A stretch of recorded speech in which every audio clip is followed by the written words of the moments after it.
Les titres de cette édition d'information du jeudi 25 juin 2020, le Premier ministre, chef du gouvernement, Julien Kogué-Bekele, auditionné ce matin au Sénat sur la loi portant sur la dépénalisation de l'homosexualité.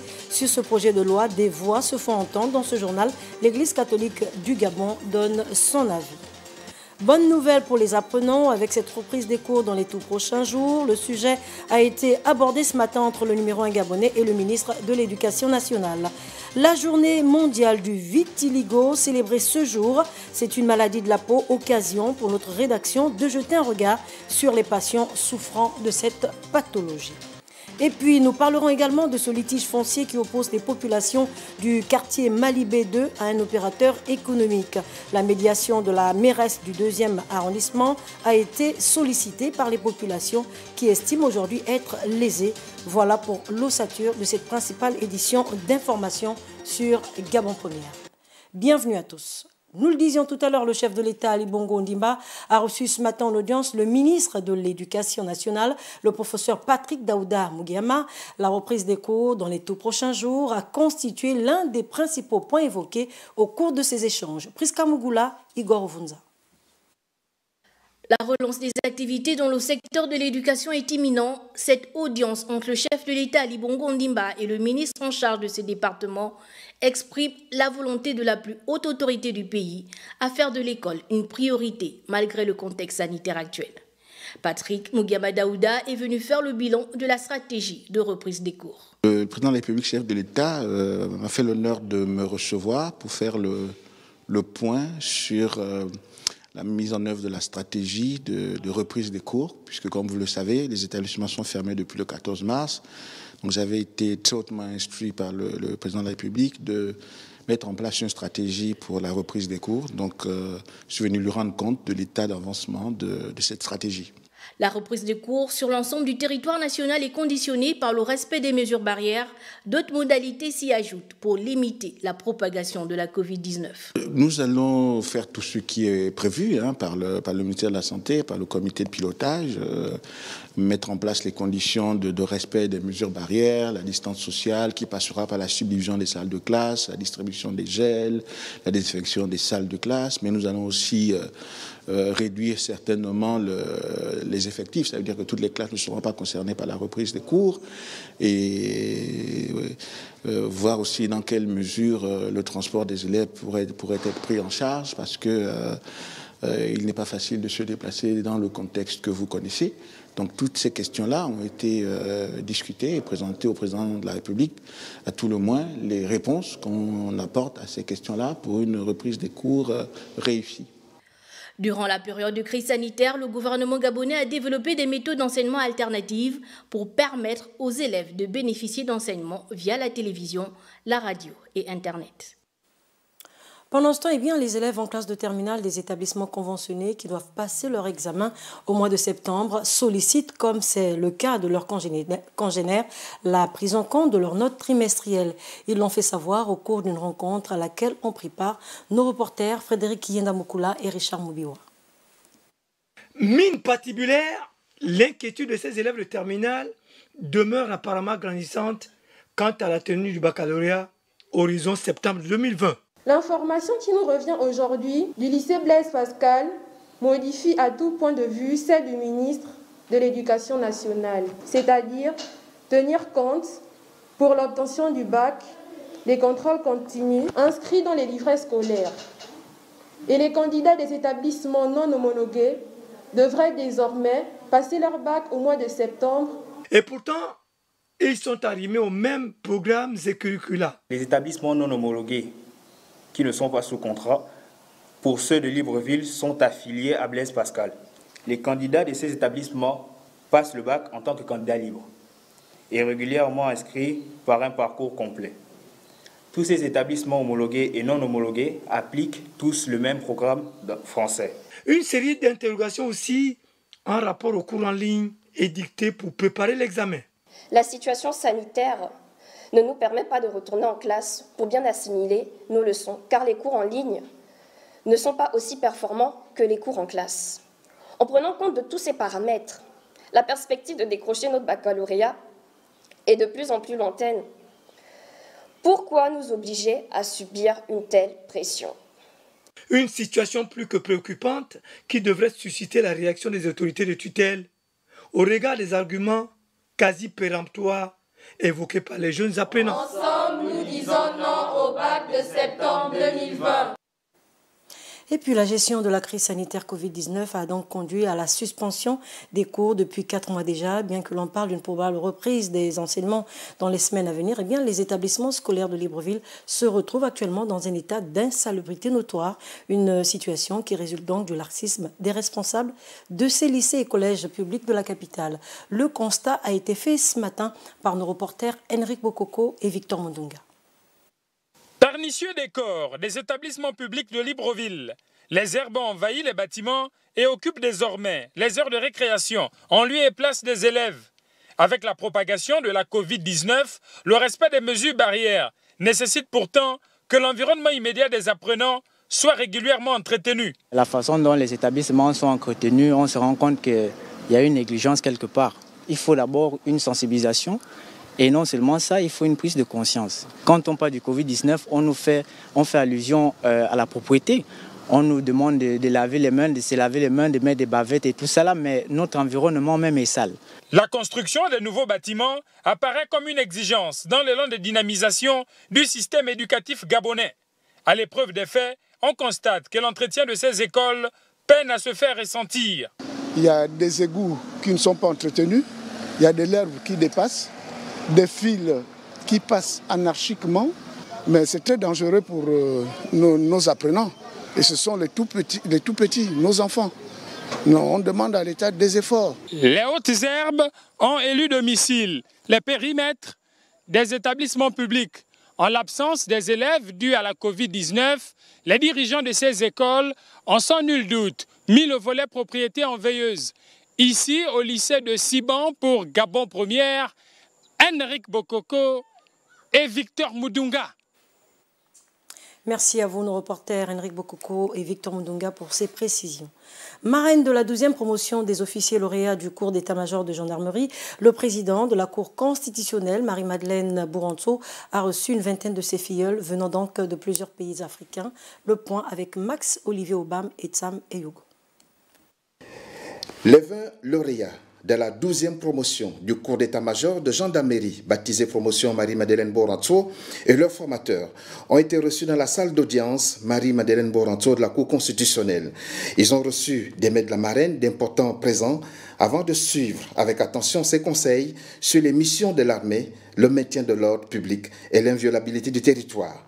Car dans un monde où les menaces se multiplient et se diversifient, il faut en permanence trouver des réponses appropriées et efficaces. Que ce soit vos armes à vous ou les nôtres à la justice constitutionnelle, qui nous reçoit ce jour, ces armes-là vont dans le même sens, c'est la même finalité, la République, la sauvegarde de la République au prix de nos vies. La sécurité dans un pays, ce que tous les corps convergent vers le même objectif, la sauvegarde des intérêts de la République, des intérêts publics. Puis, s'en est suivi une visite guidée du Palais de la Constitution et un cocktail au hall du 6e étage du bâtiment. Les 20 officiers qui rejoignent leur corps d'origine, leur pays respectif, vont désormais restituer sur le terrain les acquis de leur formation, en étant chacun, ce qui le concerne, les garants de notre sécurité globale. Activité parlementaire à présent, le Premier ministre, chef du gouvernement, face aux sénateurs ce matin, Julien Nkogé-Bekele a été auditionné par les membres de la Commission des lois et des affaires administratives du Sénat sur la loi portant modification du code pénal en République gabonaise. Le point avec Cédric Nzengelomas et Franck Mexan Mangolo. Comme à l'Assemblée nationale il y a quelques jours, c'est bien le Premier ministre en personne qui a porté devant les sénateurs le projet de loi portant modification de la loi portant Code pénal de la République gabonaise. Le texte déjà voté en 2019 par le Sénat a été introduit dans le corpus juridique de notre pays.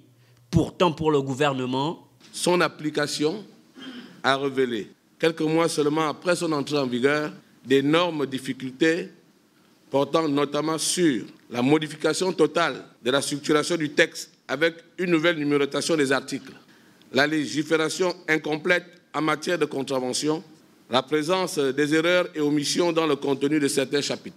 Seul bémol, l'absence dans l'exposé des motifs de Julien Kogué-Bekale de certaines dispositions, notamment celles qui suscitent aujourd'hui la controverse au sein de l'opinion. Monsieur le Premier ministre, vous avez été à l'Assemblée nationale. Le débat est dans la population.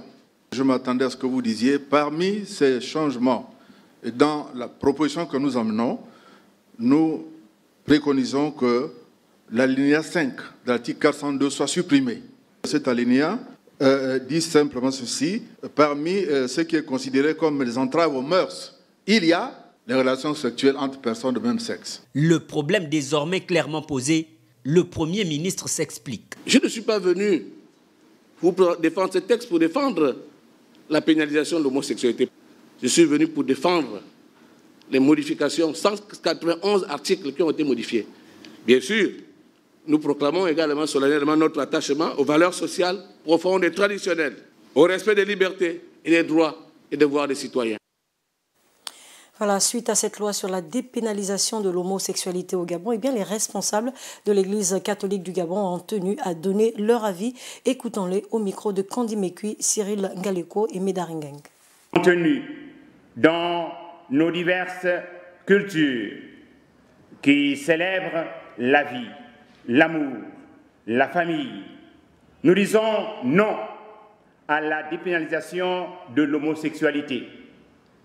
Au nom de notre Constitution qui proclame l'attachement à nos valeurs sociales profondes et traditionnelles, à notre patrimoine culturel, matériel et spirituel, nous disons non à la dépénalisation de l'homosexualité. Au nom de la considération que nous avons pour la famille définie comme cellule de base naturelle de la société et du mariage, union entre deux personnes de sexe différent, son support légitime. Nous disons non à la dépénalisation de l'homosexualité. Aussi, nous invitons les plus hautes autorités de la République à prendre leurs responsabilités pour que nos institutions se réconcilient avec le peuple gabonais et les valeurs qui font le creuset de notre patrimoine national. Un communiqué dans cette édition d'information, le président du Sénat porte à la connaissance de mesdames et messieurs les sénateurs que le programme des travaux législatifs est fixé comme suit. Vendredi 26 juin 2020, c'est-à-dire demain, commission des lois et des affaires administratives chargée des droits de l'homme. À partir de 9h, audition du ministre des Relations avec les institutions constitutionnelles et les autorités administratives indépendantes sur le projet de loi d'habilitation. Cela se passera à la salle Eugène Amogo.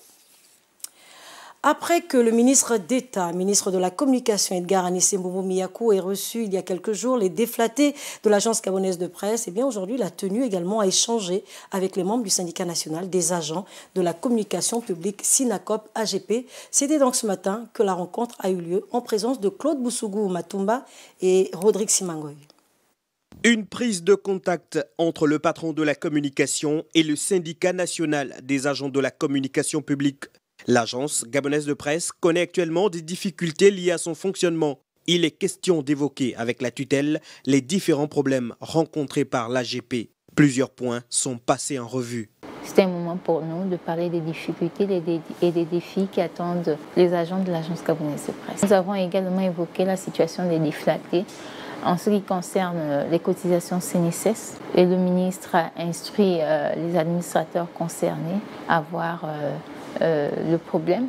De même, au cours de nos échanges, nous sommes revenus sur la situation des oubliés dans les calculs des droits légaux. Devant un ministre visiblement à l'écoute, le Sinacop sort de cette rencontre apaisé. Ce qui nous a particulièrement marqué, c'est la disponibilité du ministre à écouter les syndicats et l'engagement qu'il prend pour résoudre un certain nombre de problèmes dans les différentes entités du ministère. Les partenaires sociaux doivent conserver l'esprit de dialogue afin de mieux régler certaines revendications. Aujourd'hui, l'objectif pour nous, c'est d'essayer de tout mettre en œuvre pour que les choses se passent au mieux, en tenant compte évidemment des erreurs qui ont pu se produire.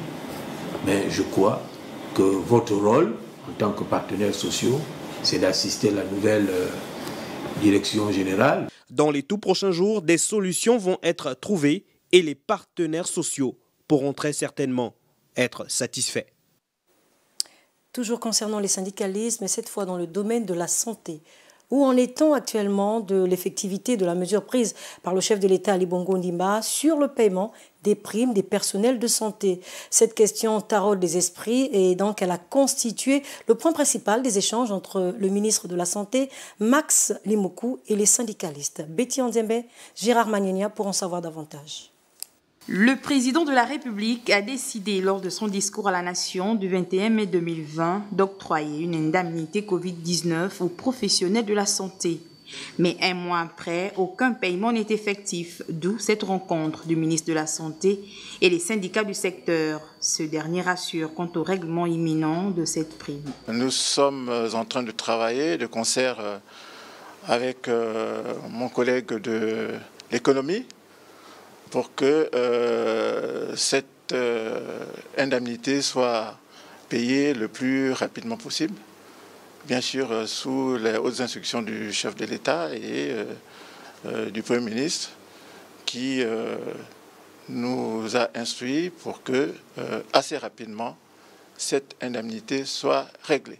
Les personnels de santé, premiers acteurs dans la lutte contre le coronavirus, attendent désormais que le ministre de tutelle s'investisse davantage pour leur cause afin de continuer de remplir leurs devoirs en toute quiétude.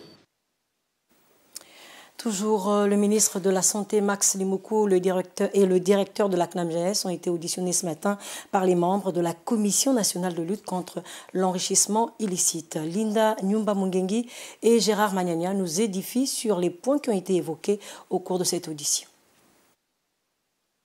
C'est le 6e ministre à être entendu par les membres de la Commission nationale de lutte contre l'enrichissement illicite depuis le début, le 4 juin dernier, des auditions des responsables des ministères, administrations et autres entités ou structures associées à la gestion du fonds Covid-19. Au cours de cette audition, le docteur Max Limoukou a édifié l'assistance sur la gestion des malades de la Covid-19 et sur le rendu des résultats des tests de dépistage, entre autres. Avant, nous avions eu des pics de 200 cas par jour. Aujourd'hui, nous sommes à une centaine de cas, donc un peu moins.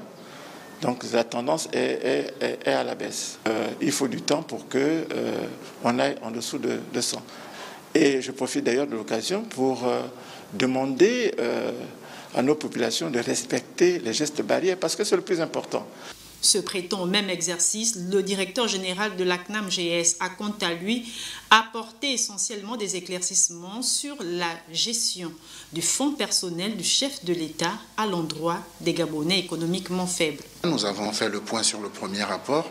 Il y a 340 millions qui ont été distribués aux Gabonais économiquement faibles dans le cadre de leurs soins de santé, aussi bien à Libreville qu'à l'intérieur du pays. La mesure est prévue pour 6 mois. Elle a débuté le 27 avril et elle s'achèvera le 27 septembre. Est attendu très prochainement ici pour audition par les membres de la commission, le comité de pilotage du plan de veille et de la riposte contre la pandémie au Gabon. Pour clore ce volet santé, vous le savez, le 25 juin de chaque année est célébrée la journée mondiale du vitiligo, une maladie de la peau. Et bien nos reporters Andy Tungi et Arnaud Mengue sont allés au contact des personnes vivant donc avec cette pathologie, suivant leur reportage. Ornella, cette étudiante à l'université Omar Bongo, vit avec le vitiligo, cette maladie qui se manifeste par la dépigmentation de la peau. Depuis 10 ans, elle n'a pas du mal à s'affirmer dans la société, en dépit du regard des gens. C'est mon identité, ça fait plus de 10 ans que je vis avec. Du coup, pour ma part, les gens sont habitués à me voir avec, donc ce n'est plus un problème majeur de mon côté en fait. Du haut de ses 27 ans, la jeune femme bannit toutes sortes de stigmatisations liées à son état et fait appel à une solidarité en l'endroit des personnes affectées par cette maladie. Nous lançons un appel à toutes les personnes qui pourront bien nous aider, de près ou de loin, à véhiculer le message autour de nous, à bien vouloir le faire, de se rapprocher de notre ONG, Dithium. Le cas de Mme Berthe Boukoko est aussi particulier au regard des pistes de solutions qu'elle a explorées pour s'en sortir. Le feu président Omar Bongo Ondimba, parce qu'à l'époque j'étais son conseiller spécial, m'a donné une adresse à l'hôpital Saint-Louis et m'a aidé pour pouvoir y aller. Pour ceux qui m'ont connu dans les années 2001-2002, ça m'avait pris le visage et aujourd'hui, vous voyez, je n'ai plus de traces. C'est juste dans le cou et puis sur le bras, mais il n'y a pas d'inconvénient aujourd'hui comme autrefois. Aujourd'hui, le vitiligo ne se soigne pas complètement et les thérapies existantes permettent d'empêcher l'évolution de la maladie. Le volet économie de cette édition d'information, parlons de cette assemblée ordinaire de la Comilog ce matin. Il était question pour les responsables de cette entreprise de statuer notamment sur les différentes résolutions issues des conseils d'administration des mois de février et mai 2020, suivant les explications avec Tassiana Minko. Les images sont de Thierry Mandaka. La compagnie minière de Logoué se félicite des résultats de l'exercice 2019, marqué par une hausse de la production du minerai, soit 4,8 millions de tonnes contre 4,3 en 2018. Ce, grâce à la montée croissante de l'activité de criblage à sec. Comilog est sur une très bonne dynamique en termes de performance. Nous avons réalisé malheureusement avec, je dirais, une contraction des prix, un chiffre d'affaires qui est légèrement en deçà de celui réalisé l'année dernière.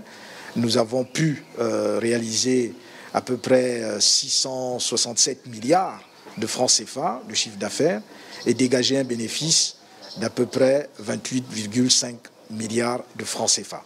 En dépit de l'activité métallurgique qui demeure très déficitaire, due à la concurrence mondiale, la Comilog reste focus sur son objectif d'extension de la capacité de production de la mine d'ici 2023. Nous avons comme cible de l'année 2023 produire 7 millions de tonnes. Nous avons repensé le projet Comilog que nous appelions Comilog 2020 qui s'appelle maintenant aujourd'hui Programme 7 millions de tonnes. Nous l'avons repensé pour qu'il soit orienté en modules et nous sommes en train de déployer ces modules pour atteindre notre objectif de 7 millions de tonnes à l'horizon de l'année 2023. Au plan sociétal, l'entreprise citoyenne, filiale du groupe Eramet, s'est déployée sur plusieurs champs en 2019, parmi lesquels la réhabilitation des établissements publics primaires et secondaires de la commune de Moanda.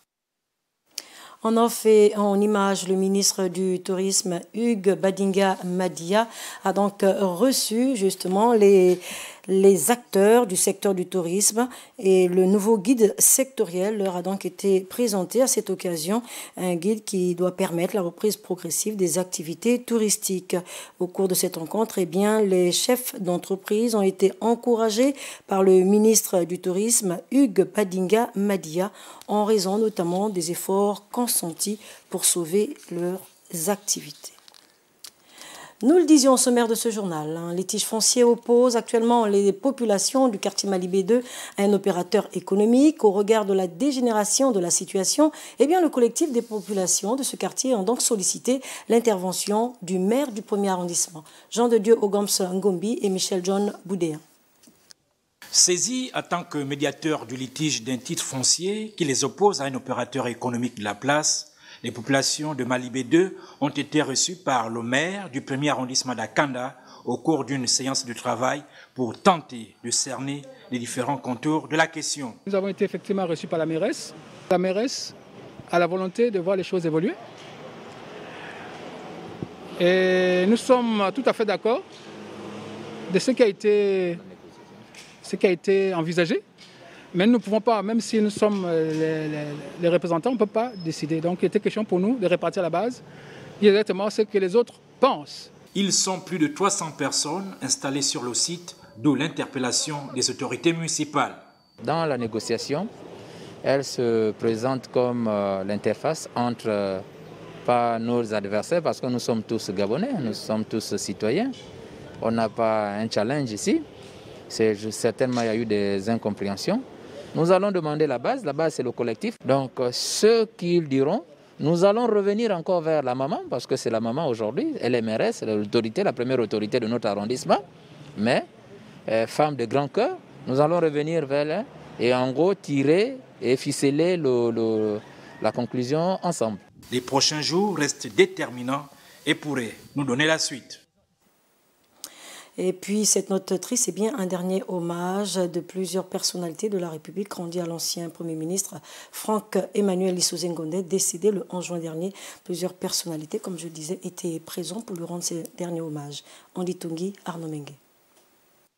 Sous cette tente, amis, connaissances et frères de Emmanuel Lissoze Ngonde viennent lui rendre un dernier hommage. Avec à cœur des images, des mots et des pensées de l'Ulysse disparu qui a fait briller l'honneur de la nation par sa carrière de diplomate. Emmanuel, pour nous, et pour longtemps encore, représentera un modèle, un symbole de ce que le Gabonais doit être dans l'appropriation de la notion de la République. On retient que Manuel, pour un jeune de la province de Logoué-Vindo que je suis, est un modèle qui a réussi toute sa vie, sa vie professionnelle. Il a fait une belle carrière de diplomate, il a réussi sa vie politique, il a fait une belle carrière de fonction politique, il a atteint le sommet. Les voies de Dieu sont impénétrables. Que la terre lui soit légère. Franck Emmanuel Lissoze Ngonde demeure immortel par ses œuvres et ses loyaux services en témoignent son cadet. C'était un sage, un rassembleur, quelqu'un de formidable. C'était mon grand frère, il m'a vraiment encadré, je ne vous cache pas. Des moments pathétiques vécus par ces personnalités qui se sont succédés devant sa photo en posant des gerbes de fleurs. Dans quelques heures, Emmanuel Lissoze Ngonde retrouvera la terre de ses ancêtres en pays Kota. Avant de nous séparer, le rappel des titres qui ont donc constitué cette principale édition d'information. Le Premier ministre, chef du gouvernement, Julien Kougé-Bekele, auditionné ce matin au Sénat sur la loi portant sur la dépénalisation de l'homosexualité. À ce sujet, les responsables de l'Église catholique du Gabon ont également donné leur avis. Vous l'avez vu dans ce journal. Et puis cette bonne nouvelle pour les apprenants, avec cette reprise des cours dans les tout prochains jours. Le sujet a été abordé ce matin entre le chef de l'État, Ali Bongo Ondimba, et le ministre de l'Éducation nationale. La journée mondiale du vitiligo célébrée donc ce jour, une maladie de la peau. Et vous l'avez vu, la rédaction de Gabon Première a jeté un regard sur les patients souffrant de cette pathologie. Et donc, à la fin également, nous avons parlé de ce litige foncier qui oppose les populations du quartier Malibé 2 à un opérateur économique. Eh bien, la médiation de la mairesse du 1er arrondissement a été sollicitée par les populations. Voilà, merci encore de nous avoir suivis. 23h, vous serez en compagnie de Wivine Ovandan. Bonne suite de programme sur Gabon Première.